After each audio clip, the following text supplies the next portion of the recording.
ನಮಸ್ಕಾರ ಸ್ನೇಹಿತರೆ. ಕಲ್ಪನೆಯನ್ನು ಮಾಡಿಕೊಳ್ಳಿ, ಸಮುದ್ರದ ಮಧ್ಯೆ ಶತ್ರು ಯುದ್ಧ ನೌಕೆಗಳು ಅವುಗಳ ರೆಡಾರ್ ಆನ್ ಆದರೆ ಸಾಕು, ಅವರಿಗೆ ಗೊತ್ತೇ ಆಗೋದಿಲ್ಲ. 15 ನಿಮಿಷಗಳಲ್ಲಿ 1500 ಕಿಲೋಮೀಟರ್ ದೂರದಿಂದ ಮರಣ ಬರ್ತಾ ಇದೆ ಅಂತ.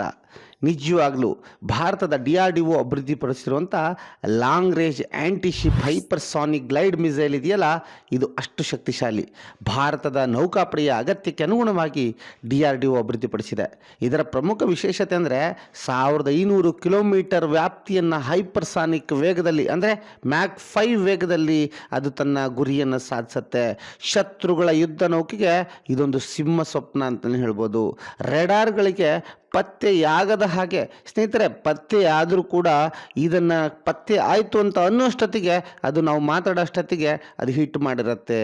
ನಿಜವಾಗ್ಲೂ ಇದು ಹಾರ್ಟ್ ಅಟ್ಯಾಕನ್ನು ತರಿಸುವಂಥ ಮಿಸೈಲ್ ಆಗಿದೆ. LRSHM ಇದೆಯಲ್ಲ, ಹೇಗೆ ಅಟ್ಯಾಕ್ ಮಾಡುತ್ತೆ ಅಂದರೆ, ಮೊದಲು ನೌಕಾಪಡೆಯ ಪ್ಲ್ಯಾಟ್ಫಾರ್ಮ್ನಿಂದ ಲಾಂಚ್ ಅಥವಾ ಬೂಸ್ಟ್ ಫೇಸ್ ನಂತರ ಹೈಪರ್ಸಾನಿಕ್ ಗ್ಲೈಡ್ ಫೇಸ್ ಶುರುವಾಗುತ್ತೆ. ಈ ಹಂತದಲ್ಲಿ ಮಿಸೈಲ್ ಅತಿ ವೇಗದಲ್ಲಿ ಗ್ಲೈಡ್ ಆಗುತ್ತಾ ಹೋಗುತ್ತೆ. ಗಾಳಿಯಿಂದ ಪ್ಲಾಸ್ಮಾ ಲೇಯರ್ ರೂಪ ಆಗುತ್ತೆ.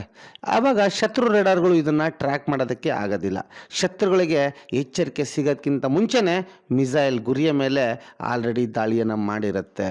ಸ್ನೇಹಿತರೆ, DRDO ಪ್ರಾಜೆಕ್ಟ್ ಡೈರೆಕ್ಟ್ರು ಪ್ರಸಾದ್ ಗೌಡ ಅವರು ಹೇಳೋ ಪ್ರಕಾರ, ಈ ಥರದ ಮಿಸೈಲ್ ಇದೆಯಲ್ಲ, ಎಲ್ಲ ಥರದ ಯುದ್ಧ ನೌಕೆಗಳನ್ನು ನಾಶ ಮಾಡುವಂಥ ಸಾಮರ್ಥ್ಯ ಹೊಂದಿದೆ.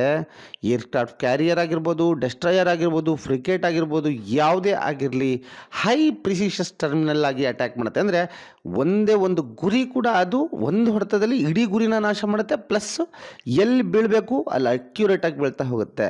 ಈ ಮಿಸೈಲ್ನಿಂದ ಭಾರತದ ಇಂಡಿಯನ್ ಓಷನ್ ರೀಜನ್ನಲ್ಲಿ ಪ್ರಾಬಲ್ಯ ಹೆಚ್ಚಾಗ್ತಾ ಹೋಗುತ್ತೆ. ನೌಕಾಪಡೆಯ ಡಿಟರೆನ್ಸ್ ಶಕ್ತಿ ಜಾಸ್ತಿ ಆಗ್ತಾ ಹೋಗುತ್ತೆ. ಆತ್ಮನಿರ್ಭರ ಭಾರತದ ಕ್ಷೇತ್ರದಲ್ಲಿ ಇದೊಂದು ದೊಡ್ಡ ಸಾಧನೆ ಅಂತಲೇ ಹೇಳ್ಬೋದು. ಇದು ಕೇವಲ ರಕ್ಷಣೆ ಅಂತ ಹೇಳೋಕ್ಕಾಗೋದಿಲ್ಲ, ಸ್ಪಷ್ಟವಾಗಿ ಎಚ್ಚರಿಕೆ ಕೊಡೋದಕ್ಕೆ ಭಾರತ ಆರಂಭಿಸಿದೆ ಅಂತ ಹೇಳುತ್ತೆ. ಕಳೆದ ಕೆಲವು ವರ್ಷಗಳಿಂದ ಭಾರತದ DRDO ಹಲವಾರು ವಿಷಯಗಳಲ್ಲಿ ಟೆಸ್ಟನ್ನು ಮಾಡ್ತಾನೆ ಬರ್ತಾ ಇದೆ. ಇನ್ನು hypersonic glide missile, hypersonic cruise ಮಿಸೈಲ್ಗಳು ಎರಡರ ಮೇಲೂ ಇದು ಕೆಲಸ ಮಾಡ್ತಾ ಹೋಗುತ್ತೆ.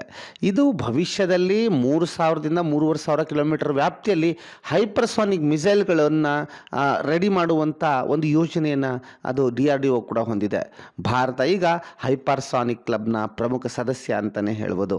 ಸ್ನೇಹಿತರೆ, LRSHM ಇದೆಯಲ್ಲ, ಅಂದರೆ ಕೇವಲ ಮಿಸೈಲ್ ಅಲ್ಲ, ಇದು ಭಾರತದ ವಿಜ್ಞಾನ ಶಕ್ತಿ ಮತ್ತು ಸ್ವಾಭಿಮಾನದ ಸಂಕೇತ.